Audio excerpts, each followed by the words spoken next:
नमस्कार दर्शकवृन्द, कार्यक्रम फ्रन्टलाइन शोमा यहाँलाई हार्दिक स्वागत छ। म मातृका सुवेदी। हामी यस कार्यक्रममा आम जनतासँग प्रत्यक्ष अप्रत्यक्ष सम्बन्ध राख्ने विभिन्न विषयमा आधारित रहेर विभिन्न व्यक्तित्वहरूसँग संवाद गर्ने गर्छौं र संवादकै लागि आज मसँग हुनुहुन्छ दोलखा जिल्लामा अवस्थित बैतेश्वर गाउँपालिकाका उपाध्यक्ष रविचन्द्र आचार्य।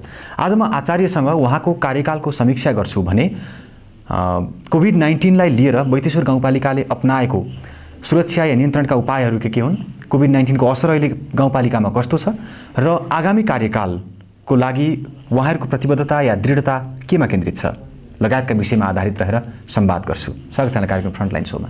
धन्यवाद छ, नमस्कार छ। अहिले यतिखेर बैतेश्वर गाउँपालिकामा कोभिड-19 को असरको अवस्था कस्तो छ? कोभिड-19 को विश्वव्यापी प्रभाव जस्तै बैतेश्वरमा पनि सामान्य प्रभाव रह्यो। तथापि हामीले गत वर्षको चैतदेखि नै हाम्रा सबै वडामा हामीले सतर्कता अपनायौँ। हामीले माइकिङ गरेर प्रचार प्रसार गऱ्यौँ, यसबाट सतर्क रहनुस् भन्यौँ।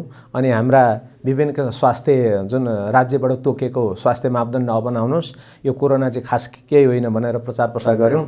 र हाम्रो बैतेश्वर गाउँपालिकामा 8 वटा वडा छन्। वडा कार्यालयमा हामीले त्यस्ता बन्दोबस्तीको सामान राख्यौँ, अर्थात् हामीले मास्क, सेनिटाइजर, हात धुने विभिन्न किसिमका साबुन लगायत पानीको व्यवस्थापन गऱ्यौँ र प्रचार प्रसार पनि गऱ्यौँ। र हाम्रा 8 वटा विभिन्न किसिमका स्वास्थ्य चौकी थिए, त्यति बेला स्वास्थ्य केन्द्रमा नै हामीले सामान्य सिटामोल लगायत औषधिको व्यवस्थापन गऱ्यौँ र सबै जनता सचेत रहनुभयो र त्यतिको चाहिँ प्रभाव परेन। तैपनि बैतेश्वर गाउँपालिकामा हामीले त्यो चाहिँ PCR रिपोर्टमा 6 जना चाहिँ पोजिटिभ आयो। त्यसमध्ये 1 जना चाहिँ विदेशबाट आउनु भएर चाहिँ एउटा आमा एक्सपायर हुनुभयो। अरू सबै रिकभर भयो भनेदेखि हाम्रा जम्मा बैतेश्वर गाउँपालिकामा हामीले बजेट पनि छुट्याएका थियौँ। गत वर्षै 50 लाख हामीले छुट्याएका थियौँ। र हामीलाई के माग आयो भने काठमाडौँमा रहनुहुने धेरै दाजुभाइ दिदीबहिनीले आफ्नो घर जान पाऊँ भन्नुभयो र हामीले करिब भनौँ न 7-8 लाख रुपियाँ चाहिँ मोटर रिजर्भ गरेर उहाँहरूलाई लग्यौँ र हामीले 14 वटा हामी क्वारेन्टाइन निर्माण गऱ्यौँ र त्यहाँ चाहिँ हामी बेडको पनि व्यवस्थापन गऱ्यौँ र त्यो जुन क्वारेन्टाइनमा रहनुहुने दाजुभाइ दिदीबहिनीहरूलाई पनि हामीले प्रति व्यक्ति प्रतिदिन 250 का दरले खाना खर्च हामीले उपलब्ध गरायौँ। त्यसरी सबैको व्यवस्थापन गर्दाखेरि 35 लाख रुपियाँ खर्च भयो भने गत वर्षकै हाम्रो कोष कोरोना कोषमा 15 लाख बाँकी छ। यो वर्ष पनि हामीले त्यो कोरोना कोषमा भनेर हामीले 20 लाख विनियोजन गरेका छौँ र छुट्टै एम्बुलेन्सको पनि व्यवस्थापन गर्नुपर्छ, किनभने कतिपय अब यो चाहिँ महामारी फैलिन सक्छ भनेर 2 वटा एम्बुलेन्स हामीले स्ट्यान्ड बाई राख्यौँ र कोरोना कोषसँग सम्बन्धित मात्रै नभइकन यस एम्बुलेन्सको लागि पनि 10 लाख रुपियाँ छुट्याएका थियौँ। र बैतेश्वर गाउँपालिकामा हामीले विभिन्न किसिमका PCR लगायत हरेक हामीले उपचारमा हाम्रो दाजुभाइ दिदीबहिनी जो सङ्क्रमित हुनुभएको छ हामीले केही सहयोग गरेका छौँ भने उपचारमा चाहिँ सपोर्ट गरेका छौँ।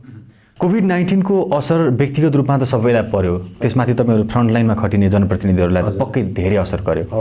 यो व्यक्तिगत असर भन्दा पनि तपाईँहरूको जिम्मेवारी जनता लक्षित काम कारबाही योजना आयोजनाहरू अघि बढ्नुमा चाहिँ कोभिड-19 को असर कस्तो रह्यो गत वर्ष? त्यो चाहिँ असर भयो नै।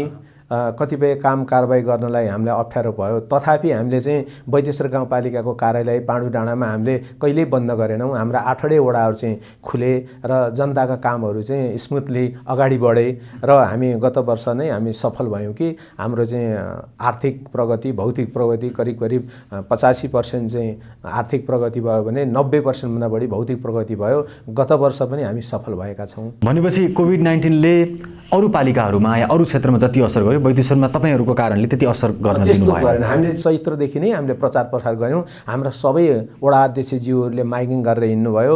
हाम्रो टिमै थियो, अनुगमन टिम भन्ने थियो। त्यो अनुगमन टिमले अब सबै जनताहरूलाई सचेत गराएको कारणले गर्दा र हाम्रा स्वास्थ्यकर्मी साथी पनि अहोरात्र खट्नुभयो।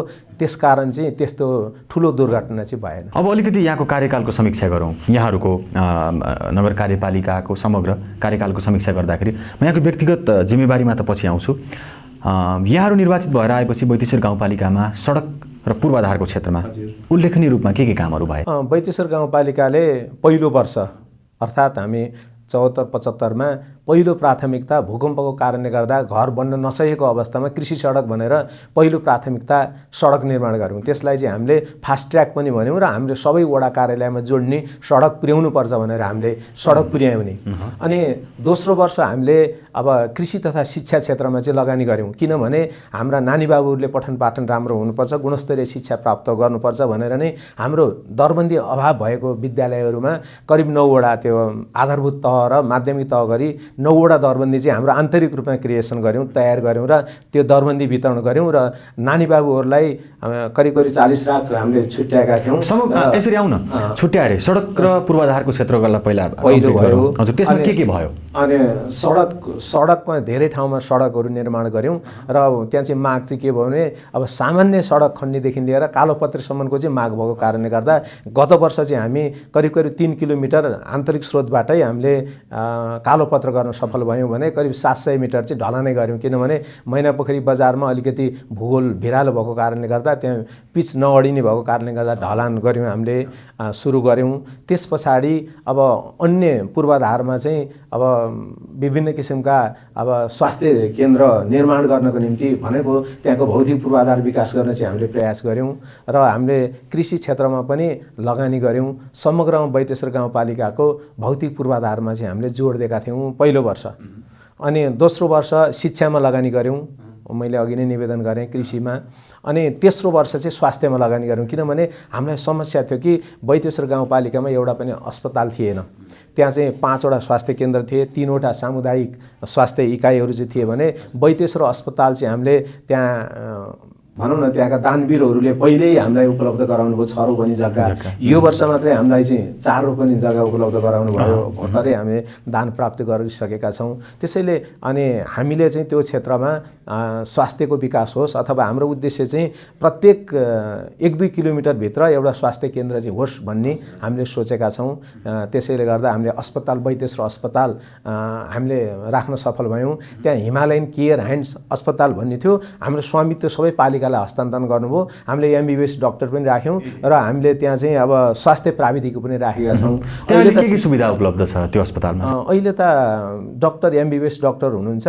अब विशेष गरेर गाइनोसँग सम्बन्धित महिला स्त्रीरोग भन्दा बाहेक सबै उपचार चाहिँ हुन्छ। डेन्टिस्ट पनि हामीले राखेका छौँ, त्यहाँ एक्सरेहरू सबै राखेका छौँ। हामीले रगत ब्लड चेक हाम्रो जम्मा वडा कतिवटा छ? 8 वटा वडामै सबै वडामा स्वास्थ्य चौकीहरू छन्? प्राय सबै वडामा छन्। सबै वडामा स्वास्थ्य चौकीमा हुनुपर्ने न्यूनतम सुविधाहरू छन्, आधारभूत हामीले प्रयास गरेका छौँ। औषधिहरू त्यस्तो अभाव छैन। राज्यले तोकेको निःशुल्क औषधि चाहिँ हामीले उपलब्ध गराएका छौँ। त्यहाँ स्वास्थ्य चौकीमा औषधि एउटा भयो, हुनुपर्ने आधारभूत स्वास्थ्य विशेषज्ञहरू कर्मचारीहरू छन्, पूर्ण रूपमा छन्? पूर्ण रूपमै छन् भन्नु पर्यो। अनि त्यहाँका ज्येष्ठ नागरिकहरूलाई, महिलाहरूलाई, बालबालिकाहरूलाई चाहिँ सामाजिक सुरक्षाको कुराहरू आउँछ। स्वास्थ्य सँगसँगै सामाजिक सुरक्षाको कुरामा चाहिँ गाउँपालिका कतिको चुस्त छ? अब भनौँ न समावेशी बजेटको रूपमा पनि हामीले केही प्रस्तुत गरेका छौँ। विशेष गरेर ज्येष्ठ नागरिकहरूको हामीले सम्मान गर्ने गरेका छौँ, किनभने राज्यले बैंक मार्फत उहाँहरूले पाउने सुविधा चाहिँ अब रकम उपलब्ध गराउनको निम्ति बैंक मार्फत भन्दा अब ज्येष्ठ नागरिकहरूले अलिकति गाह्रो मान्नुभयो। तीमध्ये जसरी योभन्दा अगाडि चाहिँ हामीलाई उपलब्ध गराएको थियो, घर घरमा ल्याइदिनुहुन्थ्यो, वडाका सचिव तथा हाम्रा वडा अध्यक्षज्यूहरू आफै खट्नुहुन्थ्यो, त्यसलाई निरन्तरता गरेका छौँ। हामीले बैंकमा क्रमशः खाता पनि खोल्नुहोस् भनेका छौँ र पाउने सामाजिक सुरक्षा भत्ता चाहिँ हामीले हातमा उपलब्ध गराउने गरेका छौँ। त्यसकारण ज्येष्ठ नागरिक खुसी हुनुभएको छ। कृषि क्षेत्रमा बढीभन्दा बढी जनता आसीन छन् त्यहाँका, होइन? कृषि क्षेत्रको उत्थान गर्नको लागि, कृषिलाई नै एउटा सफल जीवनयापनको आधार बनाउन सक्ने एउटा माध्यम बनाउनको लागि चाहिँ गाउँपालिकाको के छ? गाउँपालिकाले अब रेन्डमली कतिपय ठाउँमा माटो परीक्षण गर्यो। त्यो माटोको आधारमा चाहिँ फसलहरू चाहिँ सिफारिस गरेको छ। खाद्य नगदे रेसादार बालीहरू चाहिँ यो लाउनुहोस् भनेर भनेको छ र केही गहुँ धानका चाहिँ अब हामीले तोकेको बिउ पनि उपलब्ध गराएका छौँ कृषकहरूलाई। कुनै कुनै वडामा चाहिँ हामीले उपलब्ध गराएका छौँ र उहाँहरूलाई अहिले चाहिँ गोरुले जोत्ने खन्ने क्रमशः घट्दै गएको छ। अनि ट्र्याक्टरको व्यवस्थापन गरेका छौँ। योभन्दा अगाडि हामीले झन्डै 50-55 वडा चाहिँ प्रत्येक वडामा 6 वडाका दरले हामीले हाते ट्र्याक्टर उपलब्ध गरायौँ, त्यसलाई निरन्तरता दिएका छौँ र हामीले त्यहाँ सँगसँगै पशुपालन गर्ने व्यक्तिहरूलाई चाहिँ हामीले गोठ सुधार भनेर केही रकम पनि उपलब्ध गराएका छौँ र हामीले त्यहाँ चाहिँ पशु बिमाको लागि पनि हामीले व्यवस्थापन गरेका छौँ र त्यहाँ भएका पशु व्यवस्थापन र उन्नत नस्लको विकास होस् भनेर हाम्रा चाहिँ प्राविधिक साथीहरू विशेष गरेर कृषि तथा पशु प्राविधिक साथीहरूलाई हामीले सबै वडामा चाहिँ खटाएका छौँ र ठाउँ ठाउँमा हामीले कार्यालय पनि व्यवस्थापन गरेका छौँ। त्यसैले गर्दा कृषक दाजुभाइहरूको लागि अब उत्पादनसँग विशेष गरेर कृषिसँग सम्बन्धित र पशुवस्तुसँग सम्बन्धित हामीले केही प्रयास गरेका छौँ अनि पशु बिमाको पनि सुरुवात गरेका छौँ। युवालाई कृषिसँग जोड्न होइन, शिक्षामा कृषि सम्बन्धी विषयलाई पनि भित्र्याउन त्यस्तो केही छ? युवाहरूलाई पनि कतिपय हामीले त अब प्रधानमन्त्री स्वरोजगार कार्यक्रममा पनि करिब 600 जना युवाहरूले चाहिँ हामीलाई निवेदन गर्नुभएको छ र हाम्रो उहाँहरूलाई नै परिचालन गरेर कतिपय हामी सडक निर्माण गऱ्यौँ, मठ मन्दिरको सामान्य हामीले चाहिँ सरसफाइ गऱ्यौँ र नालीहरू चाहिँ खन्ने चाहिँ काम गरेका छौँ र अरू भनौँ न अहिले चाहिँ कोभिड पछाडि चाहिँ करिब 105 जना साथीहरू चाहिँ विदेशबाट चाहिँ यहाँ आएर हामी यतै काम गर्छौँ बैतेश्वर गाउँपालिकामा नै तपाईँहरूले हामीलाई चाहिँ त्यस्ता किसिमको व्यवस्थापन गरिदिनु भनेको छ अनि हामीले त्यो चाहिँ डाटा कलेक्सन गरिरहेका छौँ। र उहाँहरूलाई के हुन्छ हामीले चाहिँ के योजना बनाएको छौँ भने बैतेश्वर गाउँपालिकाको नीति तथा कार्यक्रम पनि वैदेशिक रोजगार रहेर बैतेश्वर गाउँपालिकामा काम गर्न चाहने व्यक्तिहरूको पहिचान गरी उहाँहरूको लागि अब विभिन्न किसिमका भनौँ न यो कृषिजन्य पशुजन्य त्यस पछाडि अब सडकसँग सम्बन्धित उद्यमीहरूसँग परामर्श गरेर राय सल्लाह लिएर उहाँहरूलाई त्यहाँ जोड्ने कि भनेर हामीले चाहिँ प्रयास गरिरहेका छौँ। युवा साथीहरूले पनि कतिपय यता वैदेशिक रोजगार छोडेर चाहिँ त्यही बाख्रा पालन भयो कृषि खेती गर्ने त्यस्तो योजना बनाउनु भएको छ, उहाँहरूको लागि हामी सहयोग गर्न प्रतिबद्ध छौँ। बैतेश्वर गाउँपालिकाको कृषिजन्य उत्पादनमा पालिका आत्मनिर्भर बन्न सकेका छ? आत्मनिर्भर जस्तै छ हाम्रो त्यहाँ चाहिँ धान सबभन्दा बढी उत्पादन हुन्छ, त्यस पछाडि मकै उत्पादन हुन्छ अनि गहुँ उत्पादन हुन्छ अनि कोदो फापर पनि त्यहाँ उत्पादन हुन्छ र हाम्रो विशेष गरेर 2-4वटा वडामा त धेरै साथीहरू चाहिँ आलु पनि उत्पादन गर्नुहुन्छ र अहिले त्यहाँको आलु फेमस छ हाम्रो आलु। अनि अहिले चाहिँ हामीले के योजना भन्छौँ प्रदेश सरकारको समन्वयमा कफी खेती पनि गर्नको निम्ति हामीले कफीको हामीले जोन बनाउन चाहिँ प्रयास गरेका छौँ।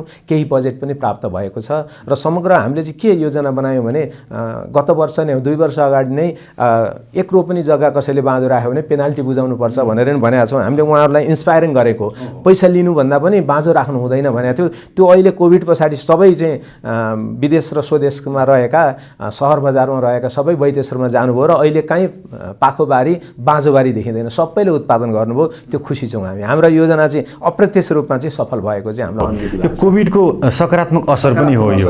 प्राय पालिकाहरूका बाँझा खेतबारीहरू चाहिँ अहिले हरियाली हुन सके, उब्जनी गराउन सकियो होइन। नानी बाबुहरू चाहिँ अब यता सहर बजारमा पढ्ने नानी बाबु अहिले चाहिँ विद्यालय खचाखच छ, एकदम सकारात्मक कुरा छ। शिक्षा क्षेत्रको अघि यहाँले जोड्दै हुनुहुन्थ्यो, शिक्षा क्षेत्रमा चाहिँ यहाँहरूले अघि सार्नुभएका मुख्य उल्लेखनीय योजनाहरू के हुन्? बैतेश्वर गाउँपालिकामा अब जिल्लामै अथवा देशमै उत्कृष्ट नतिजा ल्याउने भनौँ एससीईमा नतिजा ल्याउने पनि विद्यालय रहेका छन्। दोलखा जिल्लामा जति चाहिँ A+ ग्रेड ल्याउनुहुन्छ नानी बाबुहरूले 50% को हाराहारीमा बैतेश्वरकै विद्यार्थीहरू हुन्छन्। त्यसैले हाम्रो नेपाल सरकारले पनि र प्रदेश सरकारले पनि पत्याका विद्यालयहरू अहिले चाहिँ 2टा विद्यालयमा त विद्यालय बस पनि उपलब्ध गरायो प्रदेश सरकारले। त्यस पछाडि नर्स पनि अहिले एउटा थियो, अहिले अर्को पनि थपेको छ, विद्यालय नर्स सेवा पनि उपलब्ध गराएको छ। त्यसैले हाम्रो शिक्षा क्षेत्रमा अझ लगानी गरौँ भनेर नै बैतेश्वर गाउँपालिकाले अब जहाँ विद्यार्थी सङ्ख्या बढी छन् टिचर दरबन्दी छैन भने हामीले करिब 9वटा प्रावि नेमावि मावि गरेर दरबन्दी हामीले उपलब्ध गराएका छौँ र नानी बाबुलाई चाहिँ हिउँदमा नैनो कपडा वितरण त होइन, ट्र्याकसुट र टी सर्ट सहित हामीले गत वर्ष चाहिँ उपलब्ध गराएका छौँ। 2 वर्षमा गर्छौँ भनेर हामीले प्रतिबद्धता जाहेर गरेका छौँ र सँगसँगै हाम्रो चाहिँ हरेक कामहरू हुँदा दरबन्दी मिलान गऱ्यौँ प्रावि तहको र त्यहाँको शिक्षा समितिमा चाहिँ त्यहाँ चाहिँ पेसागत सङ्गठनका प्रमुखहरूलाई नि बोलाउने गरेको छ र उहाँहरूसँग सल्लाह गरेर शैक्षिक योजना बनाउने गरेका छ।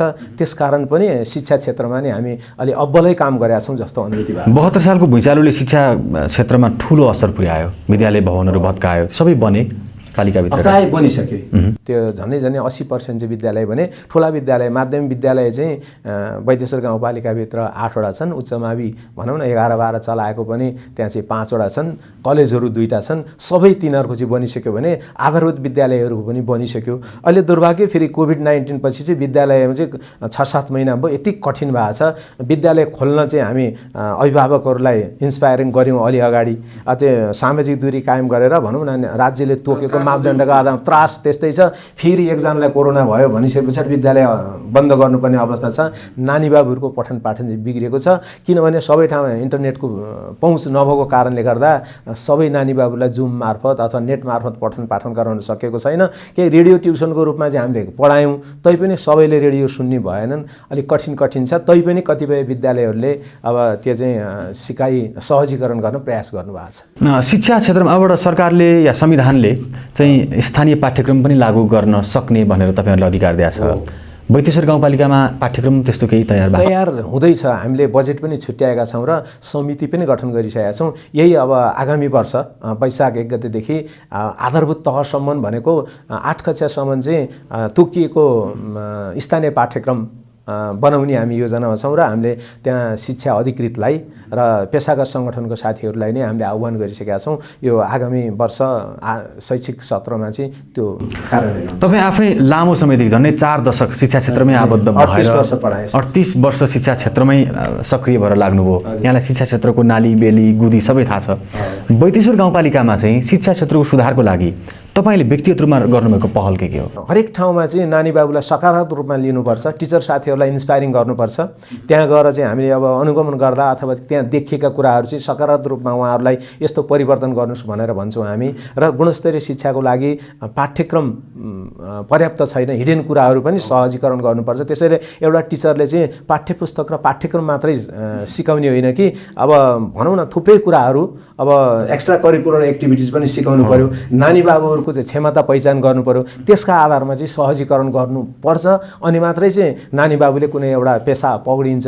त्यसैले अब उहाँहरू विशेष गरेर टिनेजरमा हुँदै उहाँहरूलाई चाहिँ परिवर्तन गराउने प्रयास गर्नुपर्छ भनेर इन्स्पायरिङ गर्ने गरेको छ। र भनौँ न मेरो मात्र होइन सबै जनप्रतिनिधि साथीको सत्प्रयासको कारणले नै हामीले 9वटा दरबन्दी पनि उपलब्ध गरायौँ। त्यो ठुलो कुरा हो। किनभने हाम्रो कार्यकालभरि 5 वर्षभरि मात्रै दिन्छौँ भनेका छौँ। त्यस पछाडि अब आगामी निर्वाचनमा अब आउने साथीहरूले पनि निरन्तर दिनु परिहाल्छ।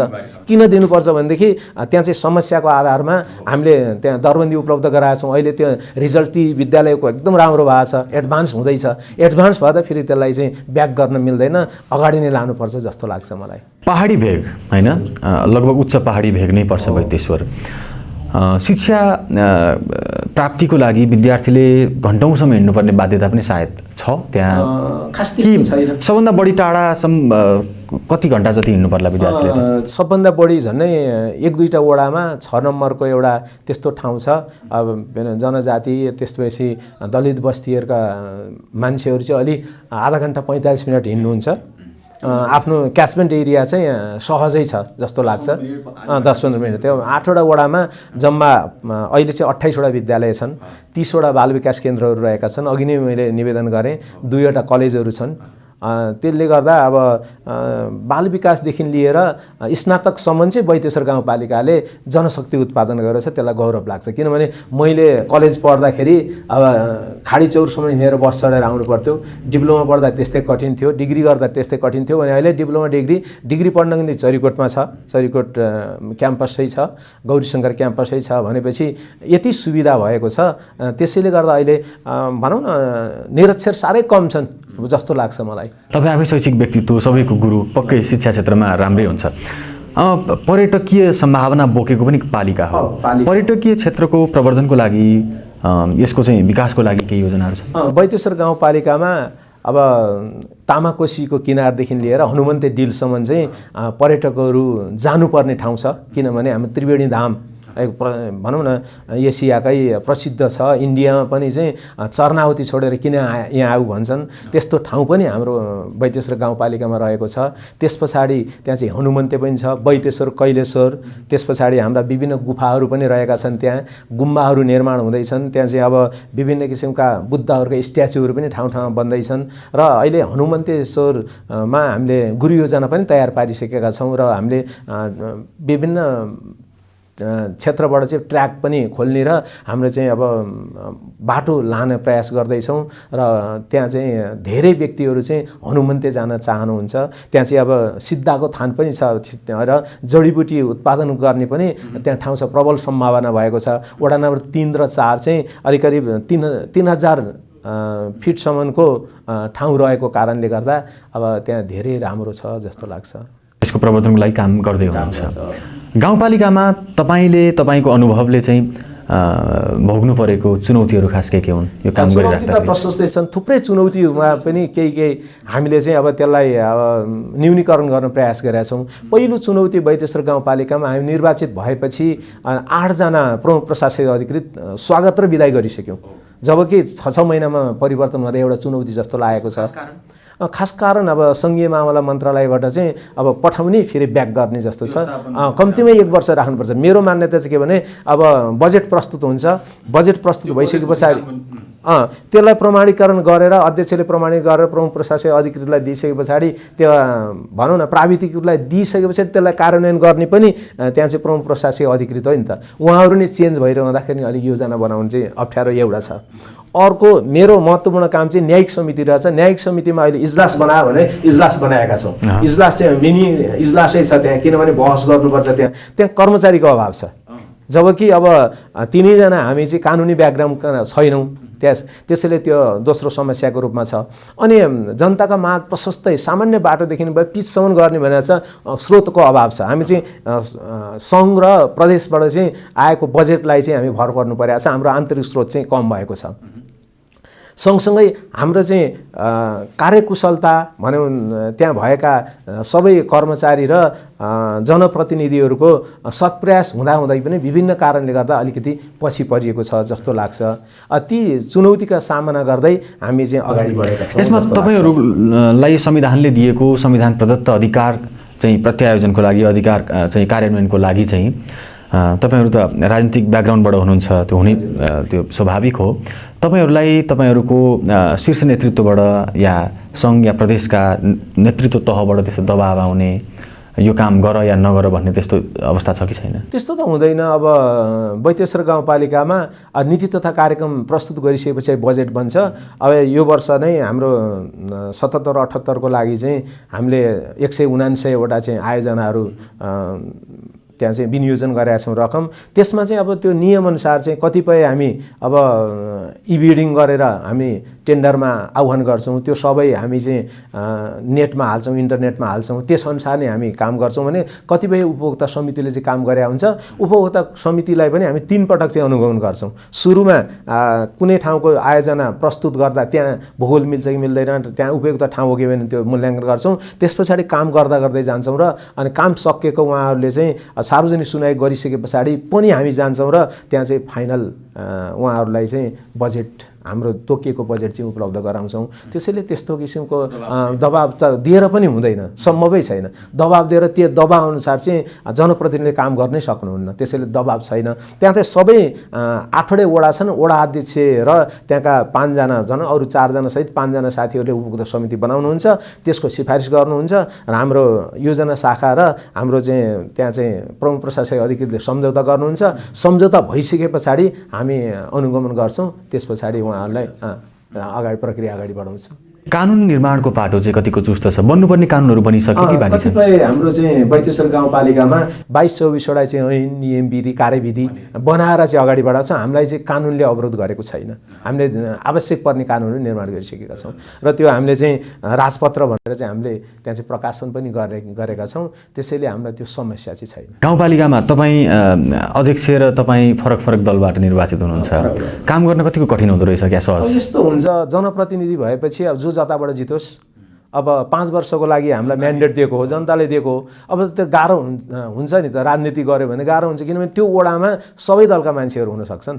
अब त्यसलाई चाहिँ कसैलाई चाहिँ काखा कसैलाई पाखा राख्नु चाहिँ सम्भव छैन। त्यसैले अध्यक्ष फरक दल जिते तापनि अब मलाई काम गर्न असहज छैन, किनभने उहाँको ठाउँ अध्यक्षको त्यो हुँदो रहेछ। मेरो जिम्मेवारी चाहिँ मलाई चाहिँ धेरै बोझ छ जस्तो लाग्छ, धेरै काम धेरै दिनुभएको छ। कतिपय उपप्रमुख उपाध्यक्षहरूको गुनासो छ क्या, अध्यक्षले चाहिँ या मेयरले संविधानले दिएको अधिकार पनि खोसे भन्ने गुनासो छ, त्यहाँ त्यस्तो छैन? त्यस्तो छैन, किनभने तोकेअनुसार न्यायिक समितिको कुरा छ।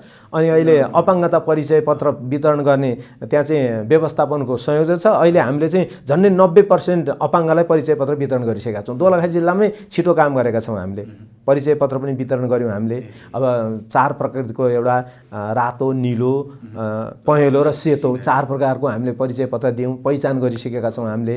अनि त्यस पछाडि न्याय सम्पादनमा पनि बैतेश्वर गाउँपालिकामा जति अब निवेदन पर्छन्, हामीले चाहिँ के गर्ने गरेका छ भने न्यायिक समिति भन्दा पनि विकेन्द्रित गरेर चाहिँ 8वटै वडामा चाहिँ वडा मेलमिलाप केन्द्र व्यवस्थापन गरेका छौँ, कार्यालय व्यवस्थापन गरेका छौँ। त्यहाँ चाहिँ आवश्यक पर्ने भौतिक पूर्वाधार पनि हामीले दिएका छौँ। सामान्य फर्निचर, दराजहरू, मेचहरू, कुर्सीहरू उपलब्ध गराएका छौँ। र करिब 35 जना साथीहरू, अहिले फेरि 10 जना थपे 45 जना साथीहरू चाहिँ 8वटा वडामा मेलमिलापकर्ता हुनुहुन्छ। एक जना हामीले संयोजक छुट्याइदिएका छौँ। त्यसैले हामीलाई काम गर्न चाहिँ सजिलो भएको छ। लगभग हामी अन्त्यमा छौँ। अन्त्यमा अब यहाँहरूको या विशेष गरी यहाँको आगामी कार्यकाल, हामी उत्तरार्धमा छौँ, लगभग 1-1.5 वर्ष मात्रै कार्यकाल बाँकी छ। अझै भन्यो भने काम गर्ने कार्यकाल त लगभग 1 वर्ष मात्रै बाँकी छ। त्यस पछाडि अर्को चुनावको लागि माहौल सुरु भइहाल्छ। यहाँको आगामी कार्यकाललाई लिएर दृढता, खास जनतालक्षी दृढता या प्रतिबद्धता के हुन्? बैतेश्वर गाउँपालिकाका नागरिकहरूलाई समृद्ध बनाउने हाम्रो योजना हो। हामीले प्रयास पनि गरेका छौँ। अब पहिलो वर्षमा जति हामीले सोचेका थियौँ काम गर्न चाहिँ कठिन हुँदो रहेछ, तथापि हामी सफल भएका छौँ। त्यसैले हरेक कुराहरू चाहिँ पारदर्शी छन्, हामी जवाबदेही छौँ हरेक कामको। त्यसैले गर्दा त्यहाँ चाहिँ प्रत्येक टोलमा हामीले बाटो पुर्याएका छौँ। शिक्षाको राम्रो व्यवस्था भएको छ। त्यस्तै अहिले अस्पताल पनि हामीले सञ्चालन गऱ्यौँ। अब सामुदायिक इकाइ पनि चाहिँ 2टा भवन बन्दैछन् अहिले। स्वास्थ्य क्षेत्रमा पनि पहुँच पुर्याएको छ र हामीले हरेक कुराहरू चाहिँ राम्रोसँग अगाडि बढाएको कारणले गर्दा अब राजनीतिक कर्मी हो, राजनीतिक प्राणी हो म पनि, किनभने यही पेसामा लागेको कारणले गर्दा मैले चाहिँ अब बढुवा हुनुपर्छ जस्तो लागेको छ मलाई, हैन? प्रयास गर्छु। अब जनताले, बैतेश्वरका जनताले सबैका गुरु तपाईँ, हैन? अत्यधिक मतले उपाध्यक्षमा विजयी हुनुभएको थियो। अब अध्यक्षको रूपमा दावेदारी प्रस्तुत गर्ने तपाईँको योजना पक्कै छ? पक्कै छ। जनताले अध्यक्षको रूपमा चुन्छन् भन्ने कुरामा कतिको चाहिँ सुन्नुपर्छ आशावादी हुनुहुन्छ? मेरो मान्यता छ, किनभने बैतेश्वर गाउँपालिकामा हामीले धेरै काम गऱ्यौँ। काम गर्नको निम्ति हामी अहोरात्र खटेका छौँ। हामी अब 3.5 वर्ष भयो। त्यसमा चाहिँ अब यहाँहरूलाई म निवेदन गरौँ, बैतेश्वर गाउँपालिकामा दोलखा जिल्लामै पहिलो हाम्रो स्थायी केन्द्रमा हाम्रो करिब 44 रोपनी जग्गा प्राप्त भएको छ, दानपत्र प्राप्त भयो। हस्पिटलको लागि पनि 10 रोपनी प्राप्त भएको छ। अनि हामीलाई चाहिँ अब 2 रोपनी ऐलानी जग्गा छ र 5-7 रोपनी जग्गा चाहिँ त्यहाँ चाहिँ सार्वजनिक जग्गा सहित र केही दान दिन बाहेक भनेर हामीले चाहिँ जान पाँडु केन्द्र उपभोग गरिरहेका छौँ। 55 रोपनी जग्गा प्राप्त भएको छ। त्यो पनि हाम्रै प्रयासले चाहिँ हामीले त्यहाँ चाहिँ उपलब्ध गरायौँ र त्यहाँ चाहिँ कार्यालय व्यवस्थापन भयो। हामीले आफ्नै बजेटले चाहिँ पाँडु केन्द्रमा भवन बनायौँ। गत वर्ष हामी माघ 15 गते चाहिँ आफ्नै कार्यालयमा सर्यौँ। अब 2-4 महिनामा बैतेश्वर गाउँपालिकाको 8वटै वडा चाहिँ भाडामुक्त हुनेछन्, किनभने वडा कार्यालय पनि आफ्नै बन्छ। 8वटै वडा कार्यालय बनिसकेका छन्। 4 नम्बर वडाको चाहिँ पहिल्यै बनेको थियो। 7वटा हामीले चाहिँ 80 देखि 85 लाखसम्म उपलब्ध गरायौँ। अहिले एउटालाई त सबै गरेर 7 नम्बर वडा चाहिँ 92 लाख 90-92 लाख चाहिँ विनियोजन भएको छ। आशा छ हामी दोलखा जिल्लामा नगरपालिका सँगसँगै हामी अगाडि छौँ। बरु नगरपालिका के छ थाहा छैन, हाम्रो पालिकामा सबै वडा कार्यालय चाहिँ निर्माण गरेको छ। त्यो हाम्रो प्रयास हो। त्यस पछाडि अघि नै मैले निवेदन गरेँ, हामीले कालोपत्रे भन्ने सुनेको पनि थिएन भनौँ न, हामीले कालोपत्रे गरेर देखाएका छौँ, ढलान गरेका छौँ। अहिले सहर बजारको रूपमा चाहिँ परिणत भएको मैनापोखरी बजारमा ढल नलको व्यवस्थापन गरेका छौँ। अहिले ढल हालिँदैछ र हामीले चाहिँ सोलर बत्ती पनि हामीले व्यवस्थापन गरेका छौँ। र समग्रमा शिक्षा, स्वास्थ्य, खानेपानी सबै क्षेत्रमा चाहिँ हामीले प्रगति गरेको कारणले गर्दा हाम्रो कामको मूल्याङ्कन गर्नुपर्छ। र बैतेश्वरका दाजुभाइ दिदीबहिनीहरूले अब म उपाध्यक्ष, अब यहाँहरूले कुरा राखिहाल्नुभयो, मैले नि भनौँ न माथिल्लो तहमा अध्यक्षमा दाबी गर्छु म, किनभने पार्टीले नि मेरो मूल्याङ्कन गर्नुपर्छ। त्यसकारण म उठ्ने मेरो योजना छ। हस्, तपाईँको महत्त्वपूर्ण समय र संवादको लागि धेरै धन्यवाद। सँगसँगै आगामी कार्यकाल र यहाँको आगामी लक्ष्यको लागि हार्दिक शुभकामना। धन्यवाद। मलाई धेरै खुसी लाग्यो। अहिले नयाँ कार्यक्रम यो चाहिँ फ्रन्टलाइन सो भन्ने नयाँ कार्यक्रम जुन विभिन्न टेलिभिजन च्यानलमा नि जाँदो रहेछ। मैले चाहिँ न्युज 24मा योभन्दा अगाडि पनि 2-3 पटक अन्तर्वार्ता दिएको थिएँ। यहाँ चाहिँ सरले, मातृका सरले पनि सहजीकरण गर्नुभएको थियो। यहाँहरू जस्ता भनौँ न फोटो पत्रकार अथवा टेलिभिजन पत्रकार साथीहरूले बैतेश्वर गाउँपालिका भन्ने एउटा दुर्गम ठाउँको हो, दोलखा जिल्लाको उपल्लो ठाउँको पनि विभिन्न किसिमका कार्यक्रमहरू, यहाँ भएका भौतिक कुराहरू, त्यस पछाडि भनौँ न मेलमिलापको अवस्था सँगसँगै धेरै समग्रमा चाहिँ जिज्ञासा राखेर सम्पूर्ण दाजुभाइ दिदीबहिनीहरूलाई सुसूचित गराउने जुन मौका दिनुभयो, त्यसकारण यो कार्यक्रम निरन्तरता होस्। हार्दिक शुभकामना दिँदै तपाईँलाई पनि धन्यवाद दिँदै बिदा हुन्छ। हस्त नमस्कार। हस्, दर्शकवृन्द, कार्यक्रम फ्रन्टलाइन सोमा आज हामीले संवाद गऱ्यौँ दोलखा जिल्लामा अवस्थित बैतेश्वर गाउँपालिकाका उपाध्यक्ष रविचन्द्र आचार्यसँग। आजको कार्यक्रमबाट हामी सबैलाई बिदा दिनुहोस्। नमस्ते।